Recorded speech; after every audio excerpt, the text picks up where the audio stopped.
A good day. During the ministry of is it four? Oh, psychic weather. I'm just gonna refer to it as the ministry.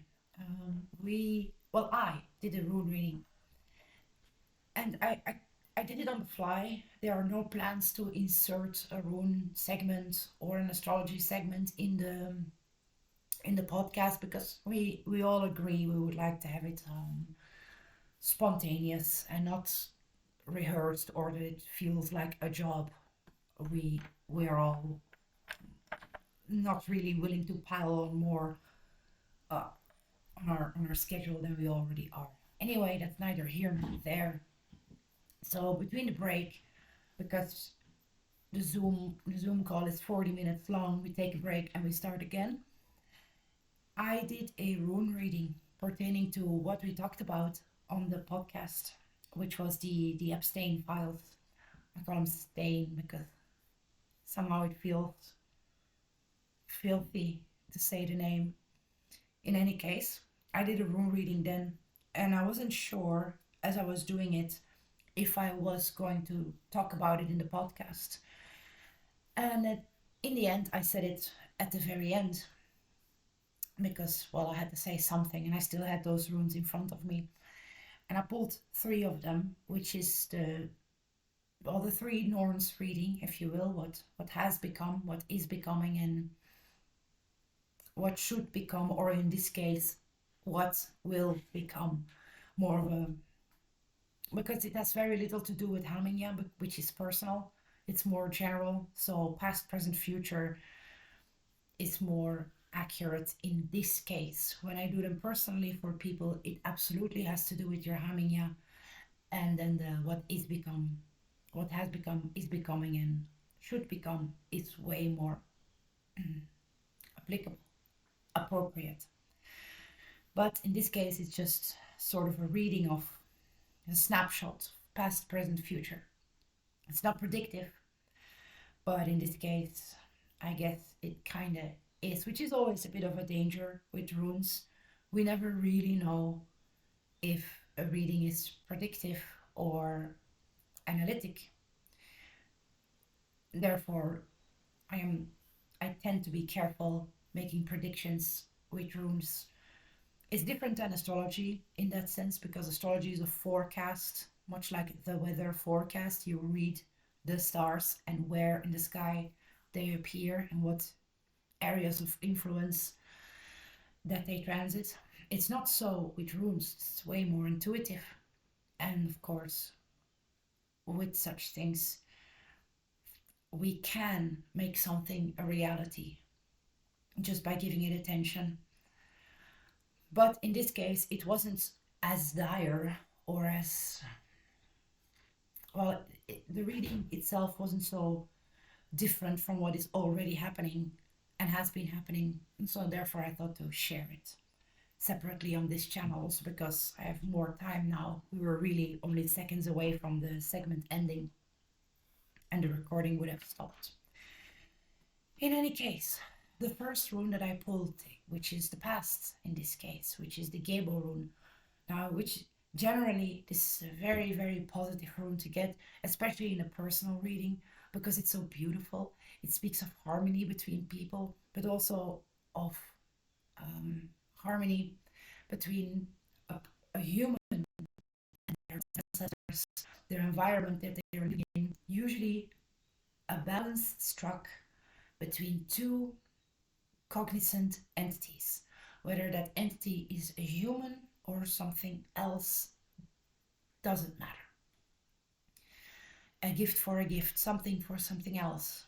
So, what I could ascertain from this is that some kind of bargain was struck between both humans and most likely a non corporeal entity. What is that entity? We really can't say from this rune alone, can we? There is no way of knowing. Is it a cosmic entity a la Lovecraft? Maybe. Is it a god of sorts? Is it a demonic force? I am sure we all have our intuition screaming at us right now what it is. And therefore, I'm not going to hazard any guesses, or I'm not going to make any inferences towards it. It just, there is a high likeliness that a deal between humans and non humans was made, and both got what they wanted from that. Now, the second rune, which is the present, it was Lagos, but reversed. Now, Lagos, I have it right there as well, is the rune of the subconscious, of the waters of the subconscious. We never really know what goes on in a person. We, in a lot of cases, don't even fully know what goes on in our own heads. That's why we have recurring nightmares. That's why we have trauma responses until we find a way to deal with that, to incorporate that into ourselves, and to also forgive ourselves and accept ourselves as we are, um, and go from there. A lot of things go on below the surface. Why we have certain fears of certain insects, for instance. Do we consciously know why we have a reaction when we see a spider or a scorpion, even though in many cases, especially here, scorpions aren't dangerous, neither are spiders, but we still have that instinctive fear reaction. In any case, in this reading, it was upside down, meaning that we cannot trust our own intuitions. We can't, because there are too many unknowns. And if there are too many unknowns, then any intuition we may have is not a pure intuition. Not really. Because there are things we know we don't know, but there are also things we don't know we don't know. The four knowns and unknowns. The things we know, the things we know we don't know, the things we don't know we know, and the things we don't know we don't know. Those are the four options. And the things that we don't know, in this case, will probably play a very big part. So all we have is guesswork. And as with guesses, we can be wrong. And if we guess wrong and we follow that rabbit hole, then where does it eventually lead us except chasing our own tails? We will probably never know. So, as good as intuition is on a personal level, when it comes to things of the world at large, intuition usually isn't that useful when it comes to figuring out the truth of matters. What really happens.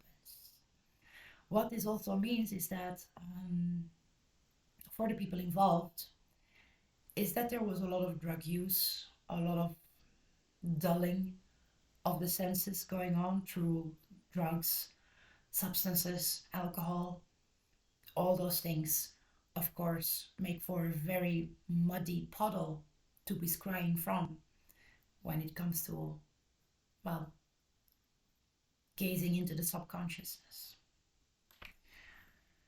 Lastly, and this is the reason why I decided to put this reading online or even share it in the ministry, is the future Yera.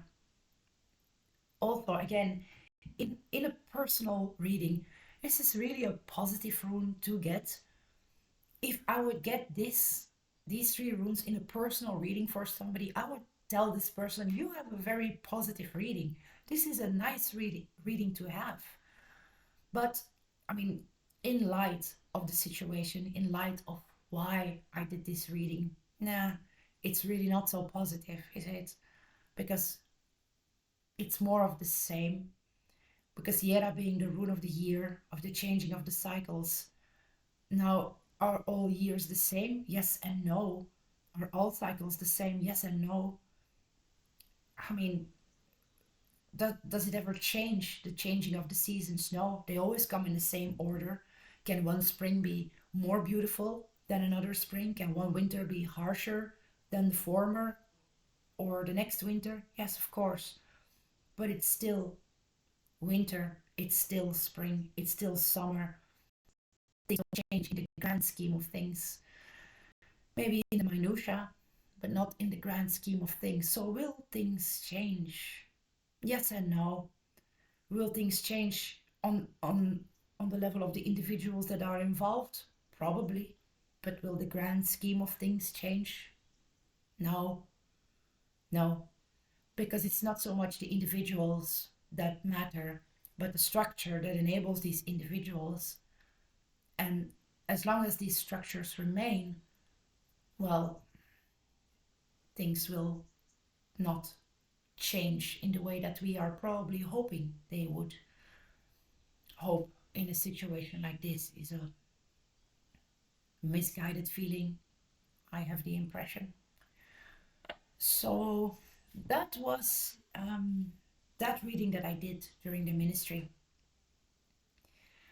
It's it's not so nice. I understand that. It's yes, I understand. I know people sometimes say this to me that readings can be negative. Yes, runes come from a time that people really didn't have time for sugarcoating. People needed to know the truth. People wanted to know the truth because they simply did not have time for it. They lived in very harsh conditions. They lived in conditions that just didn't allow for these sort of, how do you say that, these white lies. They needed to know the truth and they wanted to know the truth, however painful or difficult that truth may be. And I think that the same should apply to us. We, and this is true for every person on a personal level as well, there are things about ourselves that are very positive and that we like and that other people like about us. And there are things about us that other people don't like about us that we may not even like about ourselves. But that is ultimately the goal of a magic practice such as runes, is that we don't shy away from those things because it would defeat one of magic's and occultism's axioms, meaning know thyself. How do you know what you want if you don't know who you are? So that was a reading. I thank you very much for listening and may you walk with the gods.